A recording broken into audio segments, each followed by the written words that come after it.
আজকে বানিয়ে ফেললাম মজাদার ম্যাঙ্গো জুস। আসসালামু আলাইকুম।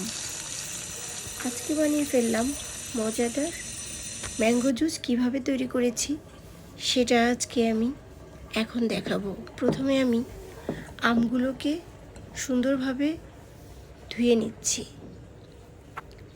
ভালো করে ধুয়ে নিয়ে আমি কিছুক্ষণের জন্য আমগুলোকে পানির ভিতর ভিজিয়ে রেখেছি।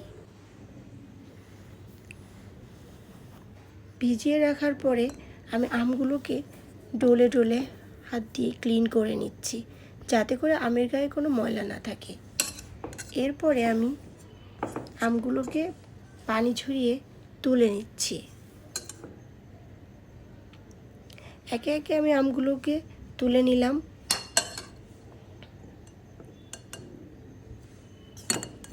এরপরে আমি এটাকে সুন্দর করে ছুলে নিলাম।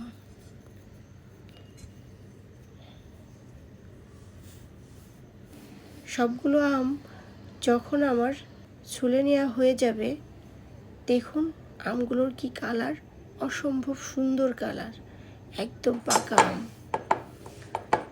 এই আমগুলোকে আমি এখন একটা ছুরির সাহায্যে কিউব করে কেটে নেব। একে একে সবগুলো আম আমি ছুরির সাহায্যে কেটে নিয়েছি। আমগুলো আমার কেটে নেওয়া হয়ে গেলে আগে থেকে জাল করা ঘন দুধ, গরুর দুধ, আমি এটা ঘন করে জাল করে নিয়েছি। এবার একটা গ্লাসে আমি দুধটাকে ঢেলে নিচ্ছি আমার ব্যবহারের সুবিধার্থে। দুধটা যখন ঢেলে নেওয়া হয়ে যাবে, তখন আমি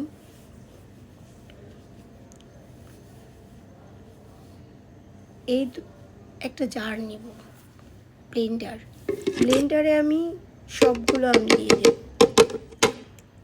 সবগুলো আম আমি দিয়ে দিলাম, সাথে দিয়ে দিলাম সে আগে থেকে জাল করা ঘন দুধ, পুরোটাই ঢেলে দিব।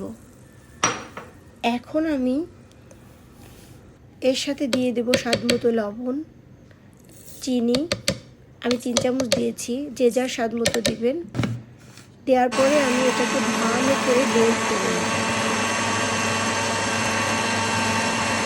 যতক্ষণ সুন্দর ব্লেন্ড হওয়ার পরে দেখুন এর থিকনেসটা অসম্ভব কালার এসেছে এবং সুন্দর হয়েছে।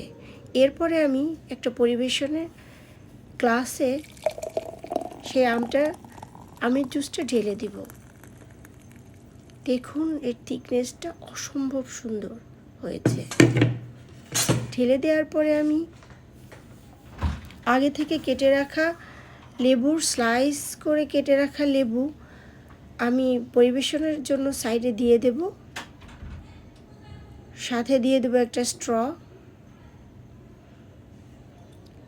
খাওয়ার সুবিধার্থে একটা স্ট্র দেব। দেখুন কত সুন্দর হয়েছে, খুবই মজার হয়েছে। আমটি খেতে অসম্ভব মজার। Thanks for watching my video.